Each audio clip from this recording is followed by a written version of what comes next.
Hi, so having a look at our technical and creative goals, what I've done is I've opened up a scene that I've created for the trailer, and I just wanted to start off by showing you the overview of the actual scene that I've built and actually how complex the geometry is, and then I want to take you through a walkway setup, and then we're going to start breaking down how we can actually achieve um, and go behind my thoughts of actually building these walkways specifically.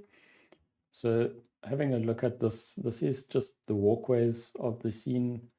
Um, I've got some missing arches and the roof and all that kind of extra detail in the center structure.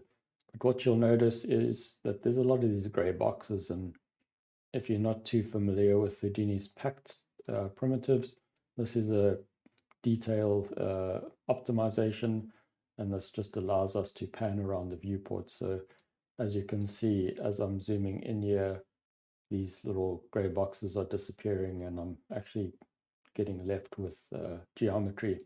And if you look at the detail on the geometry, if I go into wireframe mode, you can see there's quite a lot of information here. And even though these pieces of geometry have been poly reduced and optimized, there actually is tons of geometry. So to give you an idea of how much geometry, so if I go to D on my keyboard to bring up the display options, and I go to the last optimized tab, is this distance-based geometry culling, and my scenes limit is set to 50 million. So that 50 million is the entire scene, so obviously would include these bounding boxes, but it gives you an idea of where I'm starting to actually cull my geometry is, we got super high res and a lot of geometry that we're dealing with. And like I say, this isn't the entire scene, this is just the walkways component. So over here you can see there's the main walkways, got upper, mid and lower walkways. And then I've got all this other geometry that's hidden. And off to the side here's some additional setup stuff that I've done. And here's my statues and stuff that's been hidden on this side. So that's yeah, exactly what we want to try and achieve. We want to try and achieve as much detail as possible. And the idea and the thinking behind this is, let's say we need to build this scene and this environment based off one of those nice concept art drawings we've had a look at. And we need to get going, and animation and camera work and stuff hasn't been done yet. So what we would like to do in this case is actually build geometry everywhere that's high res, so we can come in and explore our camera work and our characters at any point and just have a go. Okay, this is a nice angle. We can come in here and explore this area, and we have high res detail wherever we go. So there's no building the scene around where the action happens. To say we can just go in and come in afterwards and just place our cameras and build the animation wherever we want, and the scene should hold up to that level of detail. Now that obviously opens up the problem of um, having this level of detail everywhere, and that's why I chose this method of actually creating these packed primitives that represent almost, you can imagine like tiles. You can see they popping on, go out of wireframe mode here. As I kind of zoom in, they pop in and you can see these bounding boxes happening, and that's like each one of these pavers is actually, you can see them as like tiles, and they're scattered along the surface in a way of the object. And the same as the sides, you can see there's tons of objects here that's been scattered over. And the idea here obviously is then we've got a couple of variations of each one, and these are randomly rotated by 90 or 180 degrees, and then we can just instance them across the entire surface to create a really optimized workflow. And this will allow us to really reduce our render time, RAM usage, and stuff like that. So quite useful to be able to generate all this data and still be able to render it from any angle we want to, which is quite ideal. Another thing you'll notice while I'm panning around here is if I zoom into this pillars area, let's go right in, and you can see, okay, we've got quite a nice little bit of detail here, but you'll notice there is like a double geometry here. If I go into wireframe, maybe that's a bit more obvious. You can see these almost low res pieces of geometry here. These are actually my Solaris proxies, and those are what's going to be displayed in Solaris when we go into the Solaris level. And then this high res geometry is what we're actually rendering. And for this visualization purposes, I've just enabled the render time Solaris setup so we can have a look at it. But obviously, when we're working and setting up the shaders and the walkways, we don't want to view this high-res geometry as such. So these are actually using the USD proxies as a display option. And then we've got our USD render times when we export to USD. I just thought I'd show that off. And then what I want to do now next is just actually go through how we generate the walkway, just show off the actual tool that we're going to be building, and just how how interactive it can be if we optimize the mesh enough. So moving over to this side, I've got a walkway example here, and I'm going to just dive in there and start creating some piece of walkway, and we can have a look at that. Okay, firstly, I'm just going to hide all these pieces of geometry here. Just disable the display flag, and I'm going to go into this walkway example here. You can see I've got an error on my HDA. I haven't built in any kind of error functions here, but it doesn't matter. It's just because my curve I've reset. So what I want to do is draw a Bezier curve or a polygon curve. So if you just drop tab and type curve on the keyboard, we can do a curve here, a polygon curve, for instance, and drop that in. Let's plug that one in. And then we can go ahead and draw our curve out. So let's just switch my display here to the stairs, walkway stairs. I've got on the second input, I've got a grid, and this is actually grid's been transformed down a little bit. And that's essentially what my floor plane is. So for this instance, I'm creating my walkway at the origin or the grid level, so ground zero apparently. And then we can, project the rest of the walkway down onto that. So let's just start out here by drawing a quick curve. So I'm going to hold down Shift and draw my curve so I can draw it in a straight line, and press enter, and enter again. And let's just add 1 or 2 extra points so we can maybe do some stairs going down. Let's do another corner here. Go here and make another set of stairs going down, maybe a platform, something like that. Just keep it simple. And you can see that generates fairly quick. And like I say, here's my ground plane. I can adjust the height of, and we'll have a look at a little bit more at that in a moment. But going back to my curve, so let's have a look at these stair areas. So the idea behind this was to be able to, like say, create these stairs based off curve angles.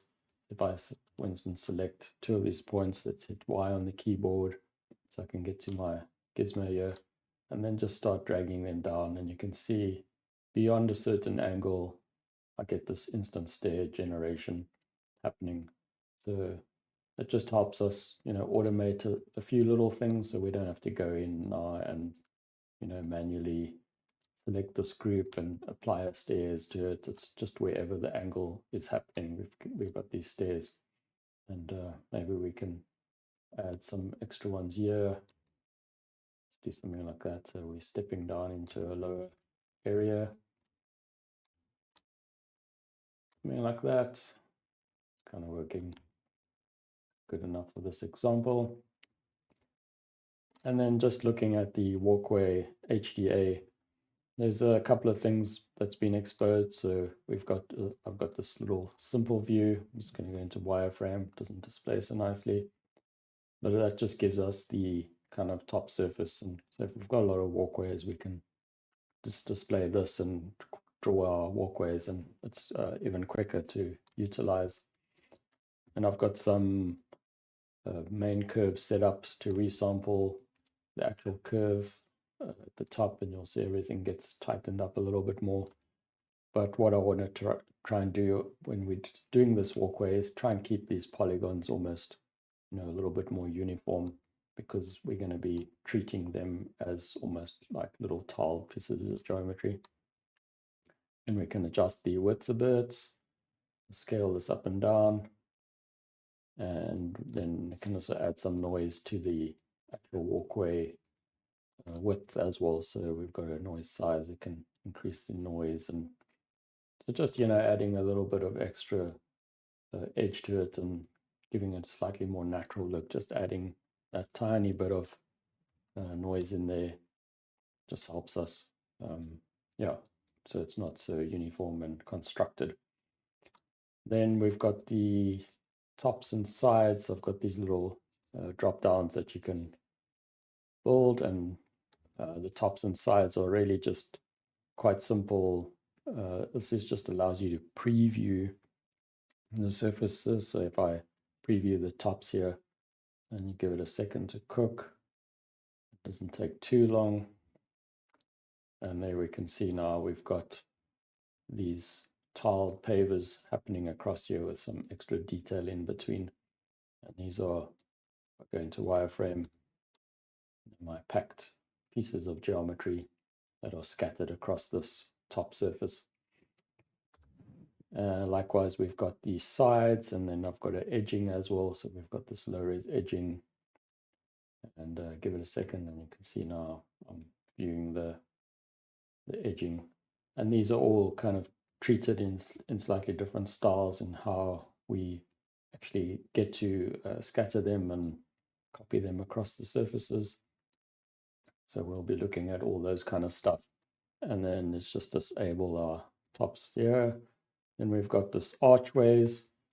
And this is, I chose to do like a group-based selection. So you want to do really isolate where you want, exactly where you want these things to happen, instead of them, generating them automatically. We could do that randomly, but then, that becomes a little bit, you want to art direct the walkways as much as you can.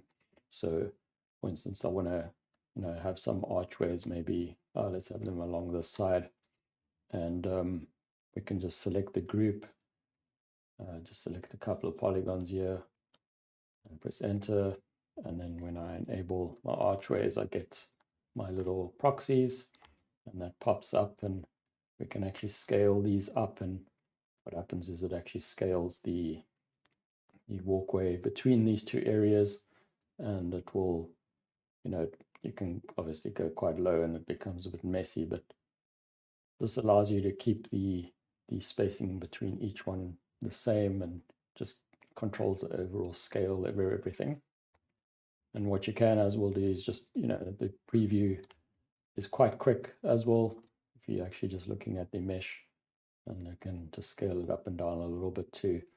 The other nice thing about it is these archways are stuck to the ground plane.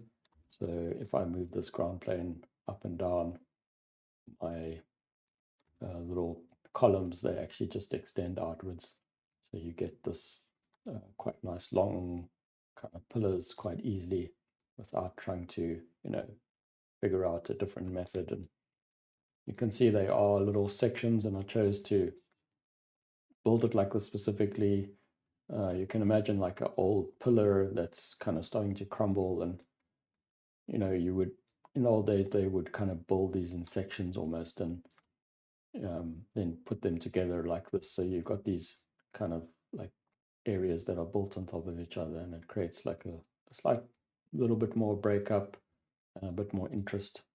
And yeah, so that's the archways. And then let's just disable those, or we can disable the scale them up a little bit again.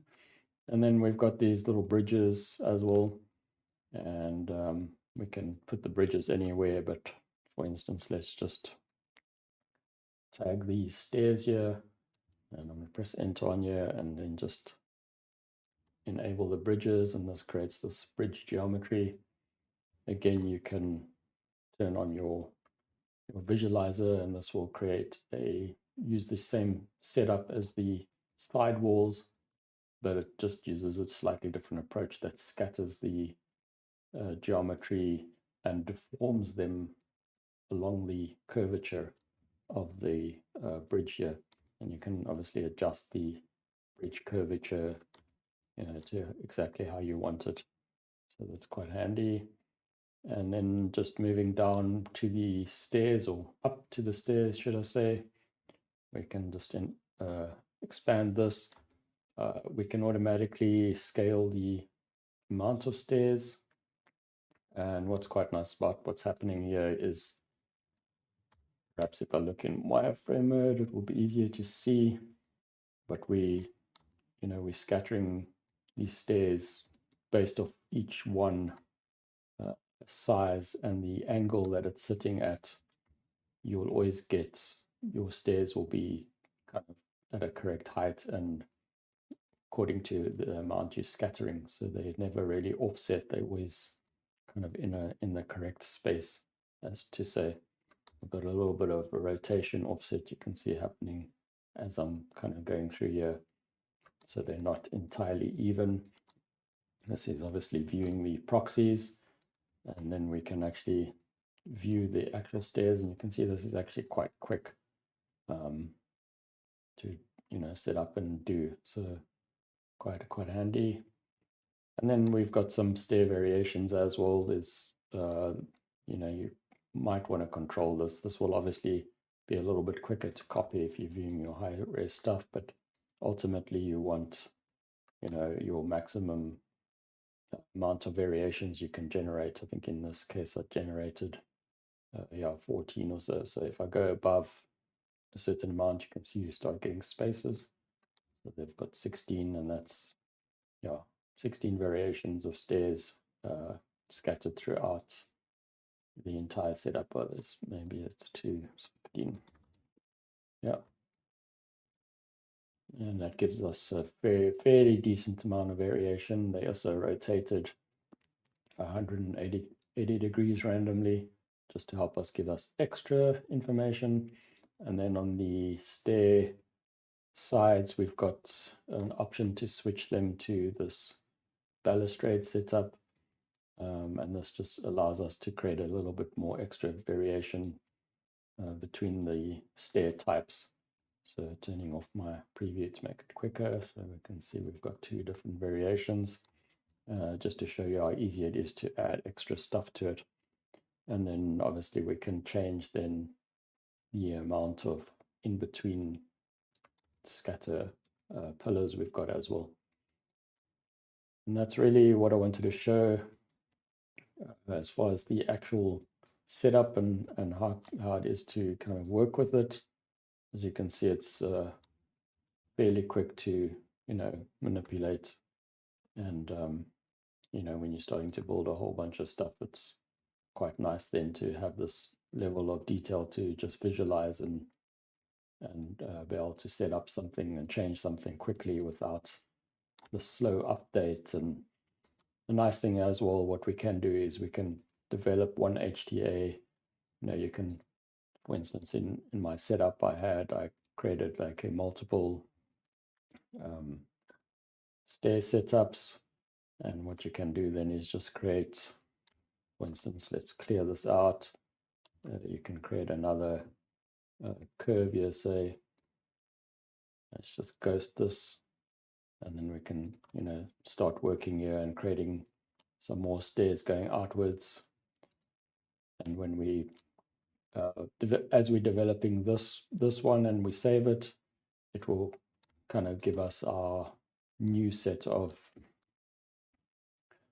new set of walkways without really having to rebuild them all the time. We've got just one HTA, and you save that HTA, and then as you update it, this little extra one you've created will update accordingly.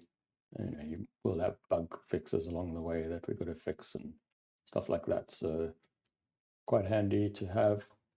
Next, I want to go through and discuss the problems that I ran into and how we're actually going to go about and scatter our packed pieces of geometry across these surfaces in a decent fashion.